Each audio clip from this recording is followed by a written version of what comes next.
Hey, agency owners, welcome to Marketing Masters Lessons from the Front Lines, where we are dedicated to helping agency owners navigate the complex world of running a successful agency.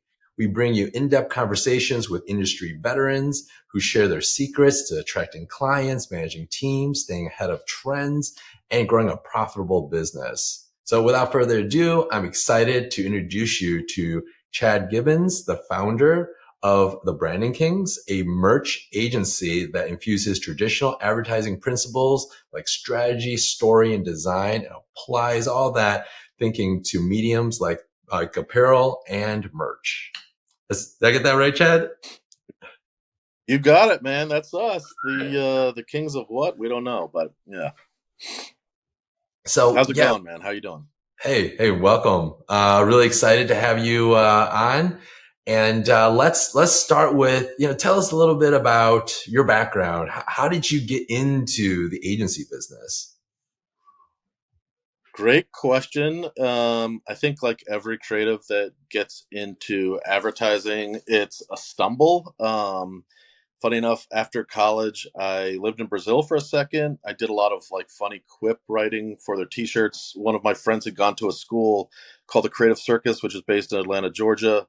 Studied copywriting there for a couple of years, probably way too many years. And Sally Mae, I owe her a lot of money, so don't come after me.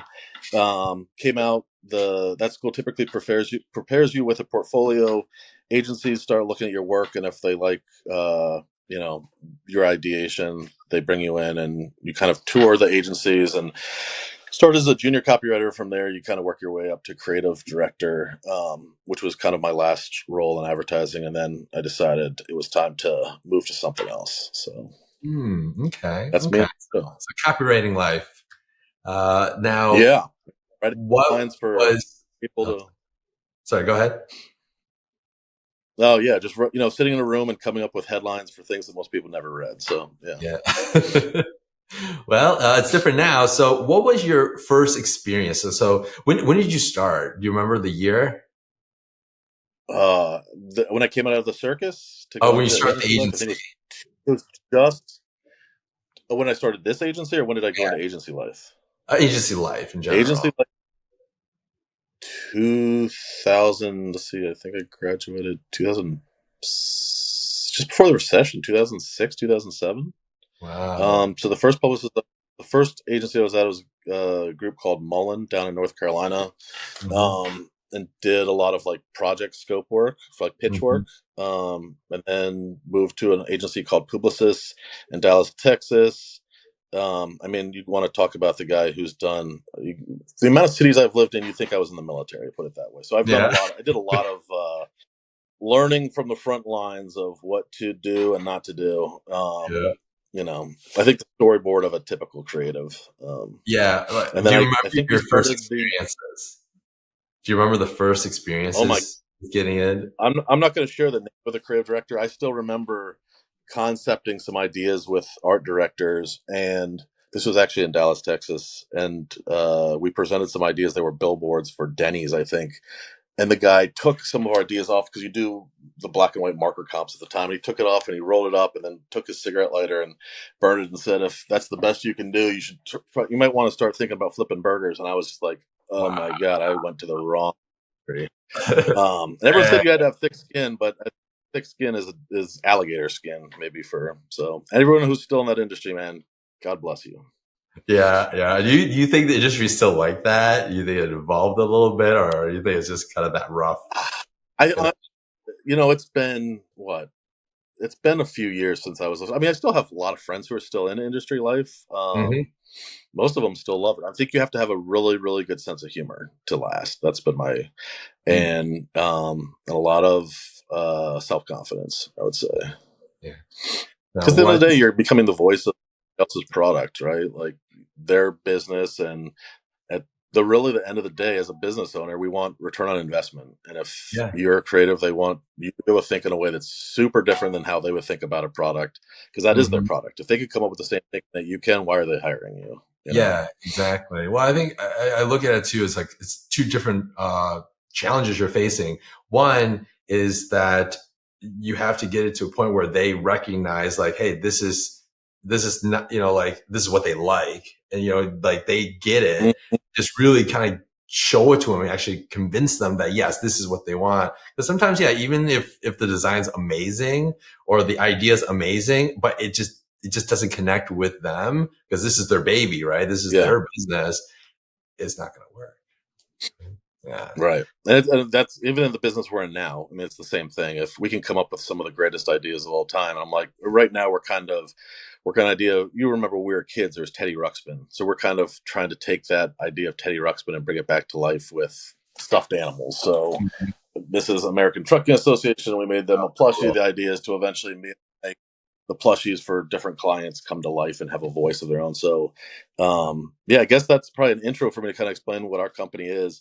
So I saw two different kind of worlds. One, I was in the creative world, which is something where you go for the information, right? And then there's something like apparel and merchandise.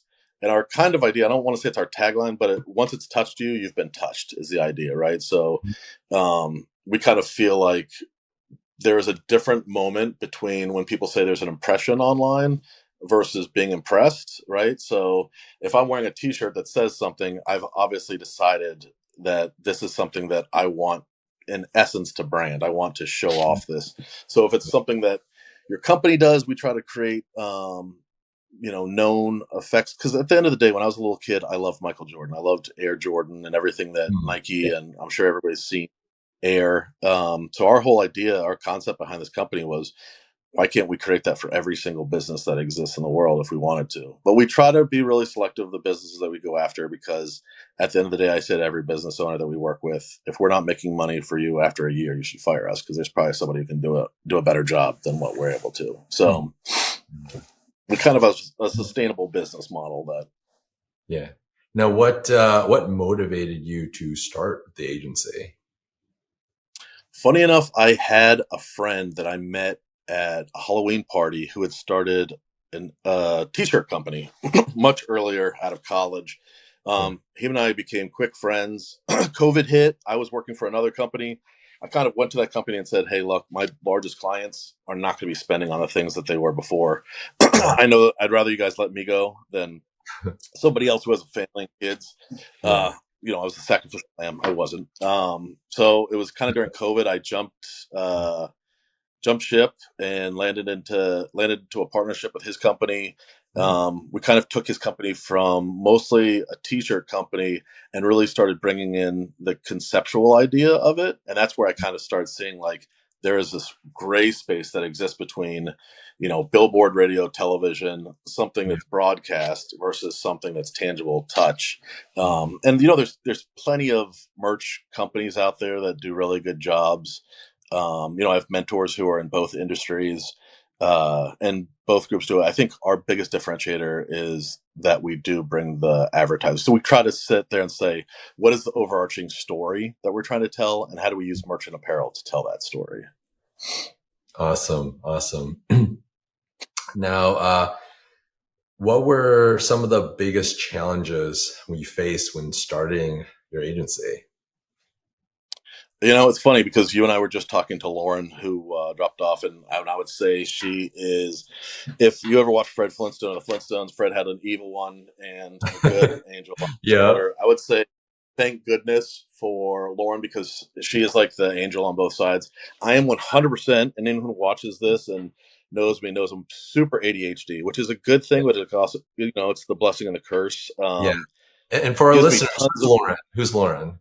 So Lauren is our operations manager. She kind of helps get everything from inception to the execution point. So everything from ideation to organizing how it gets out the door and into our customers' hands.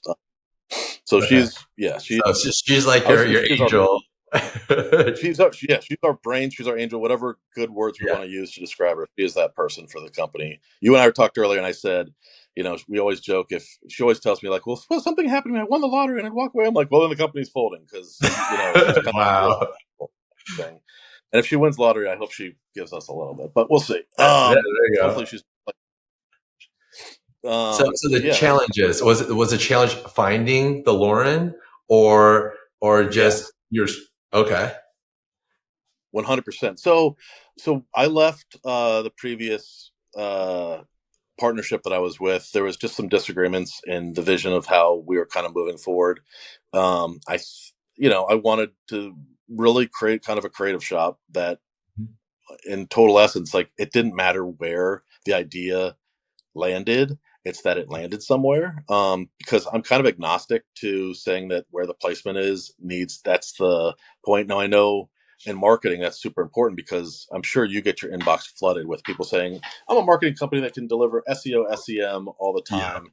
Yeah. Some companies that's super, super good for. If you're a construction company and your biggest problem is retention and recruiting, Hmm. maybe doing SEO, SEM might not be drawing the types of people who are actually interested in those jobs. So there could be different ways to attract that same person.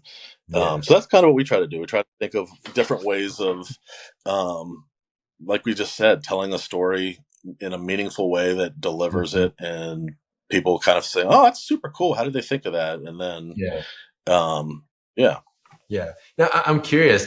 How did you find Lauren, and how, just so that way our listeners, like, hey, everyone needs a Lauren, right, in their life, You're right? right. Like, everyone needs a Lauren. Kind of the same way that you and I met. Yeah. I'm a huge believer, and I'm thinking everyone who knows me, I'm a huge believer in LinkedIn. I think it's an Yeah. amazing career chance for people to LinkedIn. That's actually, it's really, really funny. Um, I think we were a much larger group than we are now. Funny enough, she's taken on so many hats. Lucky or unlucky, have been able to pare down some of the systems in our. We've just figured out a little bit more effective ways to run the business. Mm. So I put a LinkedIn message, and I can't remember. She and I started talking. She was actually working for another company, Mm.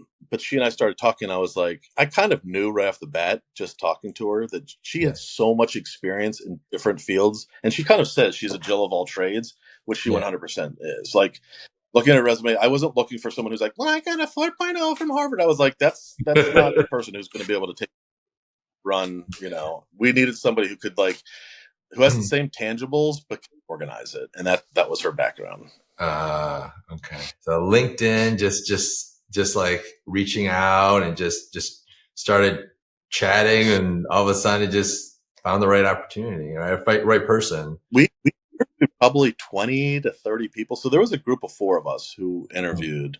Um, each person, and I kind of was saying, like, I kind of know who the person is, and Mhm. we kept through, and then afterwards we said, hey, you're a great candidate. Unfortunately, this is kind of the skill set we're looking for. Good luck Yeah. in your future endeavor, blah blah. That's another thing I would say to every person. You got to remember, all of us at one point had to learn how to do tasks. If we are a founder or a business owner Yeah. at some point, right, there are people who are looking for jobs. Mhm. Those jobs are tasks. They can be taught, they can be learned through YouTube, whatever. So don't discount the person based on where they went to school. If they didn't go to school, Yeah. um, anything can be trained if it's a task, because the business owner, obviously learned how to do it. It can be trained to someone else, unless it's something that's, I don't know. I don't know many businesses that are so sophisticated somebody can't be trained how to do it. Yeah, yeah, exactly. I mean, just like, even if you're like a rocket scientist, right? There's certain things that you Somebody had to build the gotta go to program, school. how to Someone, build what a rocket science is, right? yeah, yeah, you get started, but there's certain things you just can't change in someone, like their integrity, their morals, their values, I think the that's company culture. and that's what I would totally say is, Yeah. finding people that are hungry. I work with businesses all the time now. Sometimes they're super, super. I'm working with a couple landscape companies right now. They're Hmm. not typically the types of clients that we go after, but I love the drive of their founders. So I'm like, let's grow Mm. you. When I was Okay. at a previous company, there was a larger landscape company called, I don't know, it's Brightview, and I think Yeah. they're a massive commercial landscape company throughout the entire. All these businesses have just as much right to do that kind of business. They just have to figure out how to market themselves so they because become as indispensable as a company like Brightview. Yeah. Yeah. Love it. Love it. What advice would you give someone who's thinking about starting their own agency? Um, have a lot of patience. Mhm. Um, Yeah. I think patience is key. Be able to recognize that, like, your life isn't your job. I think that's huge. It's funny enough, I know Dan Wyden passed. He actually came and spoke at the Creative Circus, and one of the things I kind of heard, and I actually was lucky enough. I had a father who was a journalist and spent a lot of time on the road. And I think part of it was watching. These are people who were so dedicated to their craft that maybe they might have missed out on some other tangibles in their life. I think that this is just my own. This is me on my soapbox, right? I think life is a super, super special thing. From what any of us know, nobody gets off this planet alive. So Yeah. do it the best way you can. If Yeah. it's to be a What millionaire, does it say? Death and taxes, right? You can't get away with those two. yeah, yeah. So if your goal is to be a millionaire, you're gonna have to work a little bit harder than it is to become 100,000-aire. But anyone can do anything because we all are born with certain gifts of our own brains, and put yourself in the right places. Yeah, yeah, yeah. I totally agree with you.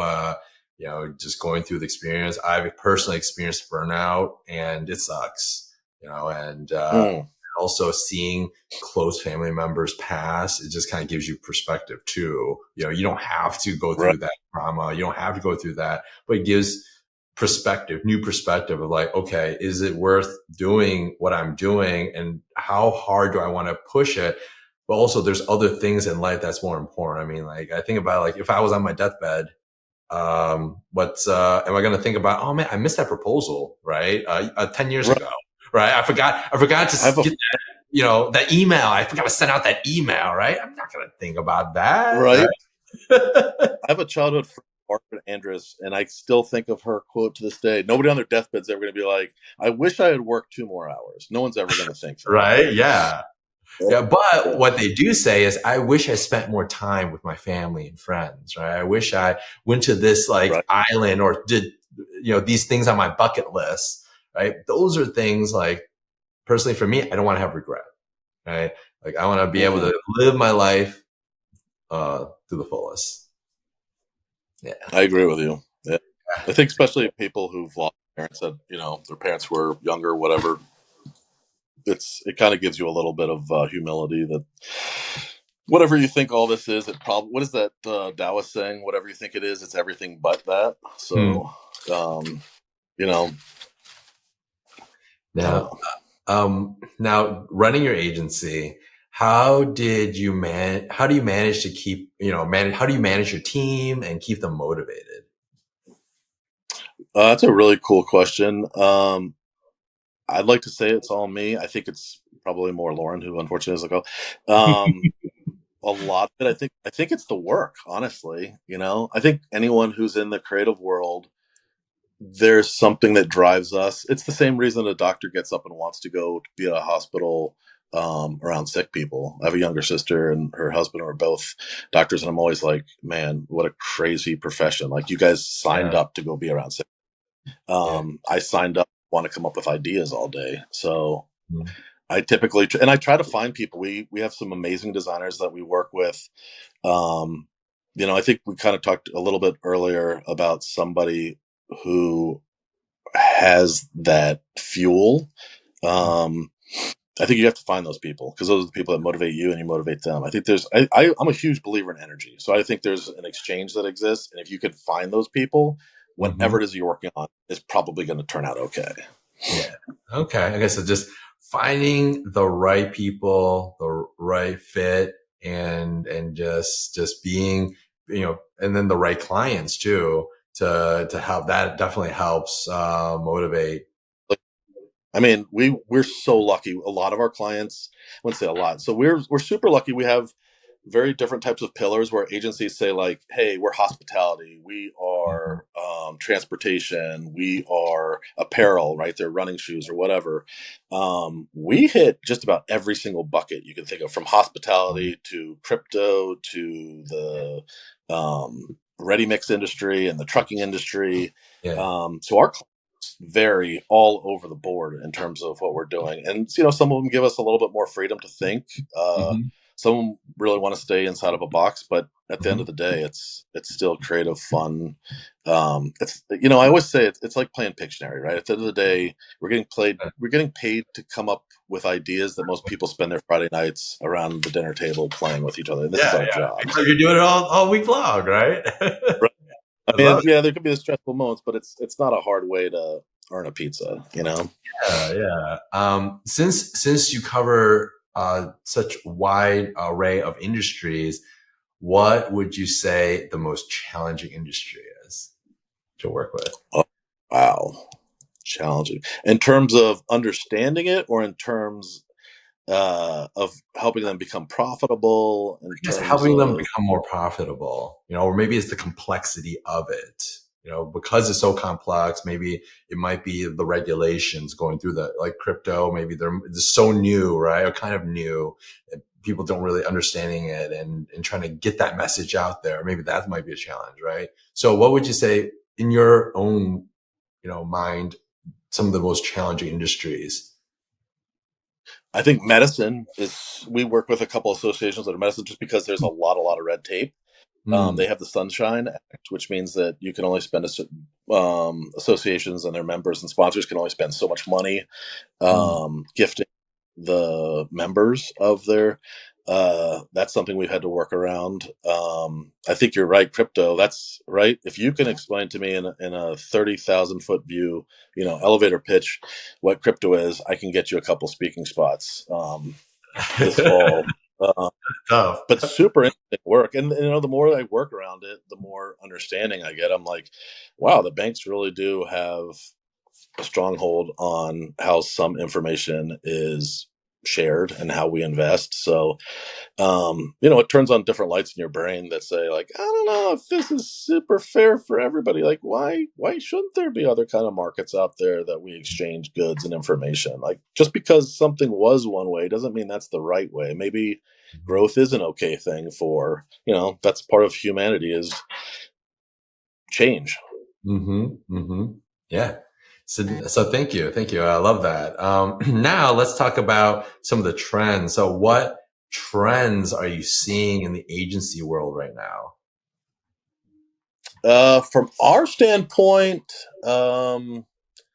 that's really, really interesting question, because yesterday we had a small startup that we're going to start working with on marketing, and they kind of asked us, what's the overarching idea and where to hit that.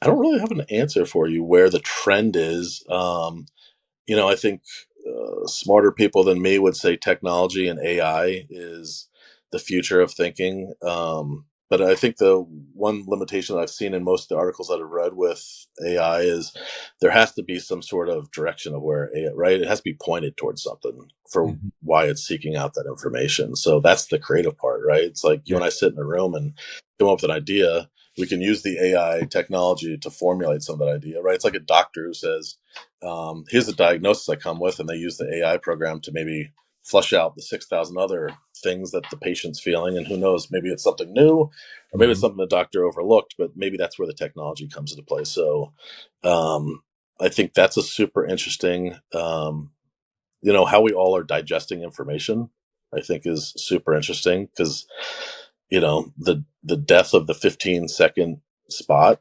exists. People are using TikTok and things. I just said earlier, I admitted that I'm ADHD. I think the generations that follow, that's not even going to be a diagnosis. I think everybody will be, just because of the way that Oh yeah, it's information. just yep, yep. Yeah, you either are, or you're probably not going to be digesting information, because it's just the sound bites are just so small, and how we're deciding on what we believe on that information based on those sound bites. And that's, for a Yeah. marketer, that's what our Scary. job is, right? To be Yeah, yeah. persuasive in 3 seconds.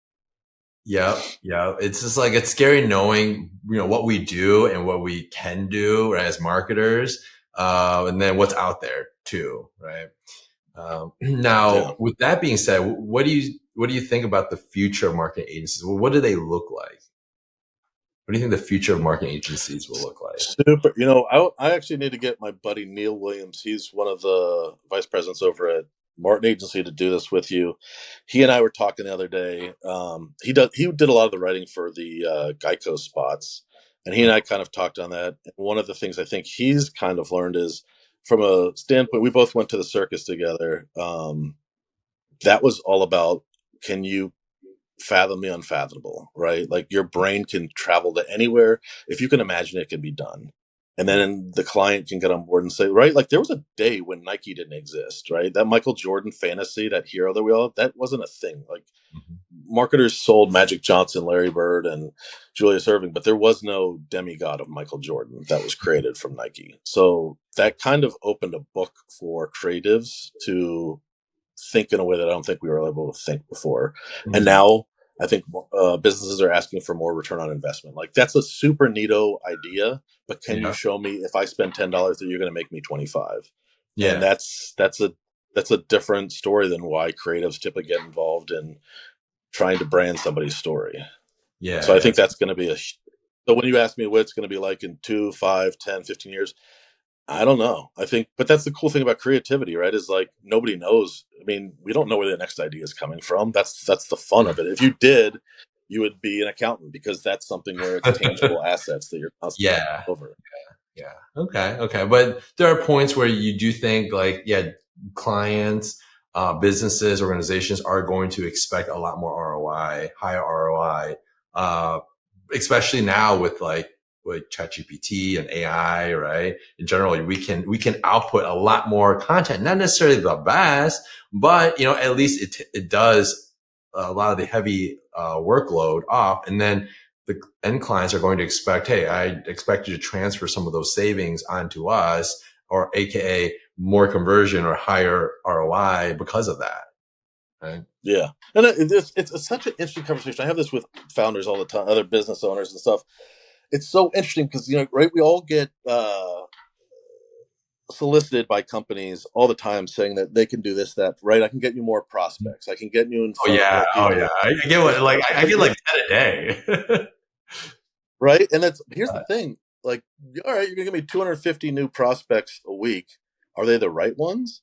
Like, I don't want 100 orders of 5 T-shirts or less that somebody is doing for, some festival at the end of their street party. Like that's the amount of time we would spend on that. Again, return on investment. The amount of time we would spend with our designers and stuff, and then the profit, it wouldn't be worth it. So they're going to bring in more. So that's such a hard thing to quantify, right? It's like then the person would be right. Hey, we brought you 250 leads, but they were all leads that I didn't really want. So that's the big thing I think that us marketers have to figure out is like, one, who is the audience we're talking to, right? Kind of figuring out who these pockets are. How do we get to them? And is the messaging done in a way that's effective for them? And whatever that messaging is, however, messaging doesn't necessarily have to be a word or a sentence, a song. It can be a shadow that you put on the ground through some sort of lighting or something, however you want the messaging to exist. Yeah. Love it. So now, the next question would be, what's one piece of advice you wish you had when you were starting out? It's funny. I used to always ask that question at the forum at the Creative Circus. What is one thing, if I could go back to me when I was younger, what would I tell myself? Don't take yourself so seriously, I think is the biggest, it's true. Nobody gets out of here alive. You aren't either. So have a good time with it. And that's a hard thing to teach new creatives. I know, right? Like you're coming out, it's competitive. You have no real life experience other than what you think you know. And that's the period, that's the whole point of life, right? Is like when you're a 13-year-old and you have teenage angst and all this other stuff, you don't have enough life experiences to realize like, dude, this is one phase. That girl that you broke up with that you think your heart's broken and nothing's ever, dude, you're probably going to have a lot more in the future. You just don't have much. This is like nothing compared to the future. Yeah, dude. Right. You're going to at some point be 80 or 90 years old and your problems are going to be completely different than the ones you think are important right now. So. Yeah, exactly. I think if you take the Ferris Bueller, it'll be all right. Yeah. All right. So we're going to try something a little different. We're going to do rapid fire questions. Okay.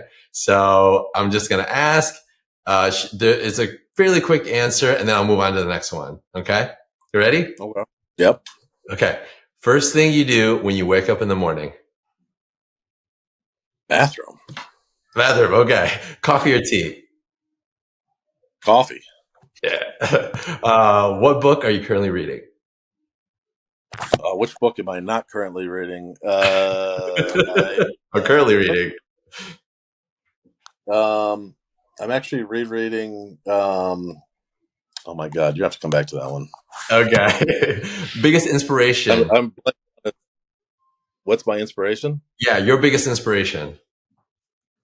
My mother. What's one tool or software you can't run your agency without? One tool, so I can't run the. That would be a Lauren question. I mean, maybe email. Oh, email. Okay. Favorite social media platform for business? LinkedIn. LinkedIn. Yes. Um, if you could have dinner with anyone in the world, who would it be and why? Oh, I used to always say Bill Bryson. He's one of my favorite writers of all time, and he just has such a cool way of looking at the world.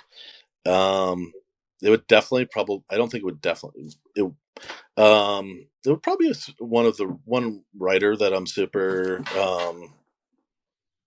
Who would it be? And past, present, dead, alive, fictional, anything. It doesn't matter. Yes. Past, present, dead. Yeah.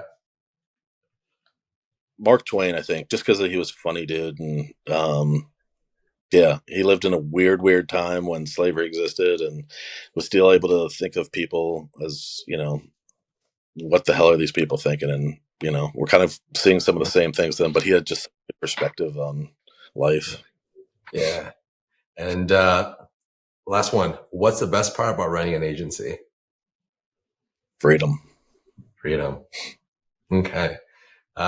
So to wrap up, any final thoughts or advice for our listeners, for other agency owners? Yeah, I think our boys at Nike told us to just do it. I think that's it's the age-old wisdom that's existed in our lifetime. I think whatever it is, don't let fear stop you from something, because that's an emotion, and emotion should never be something that covers how something dictates your life. Um, and be willing to fail. I think I've had a lot of failure in my life, and I think that's actually made me the person I am today.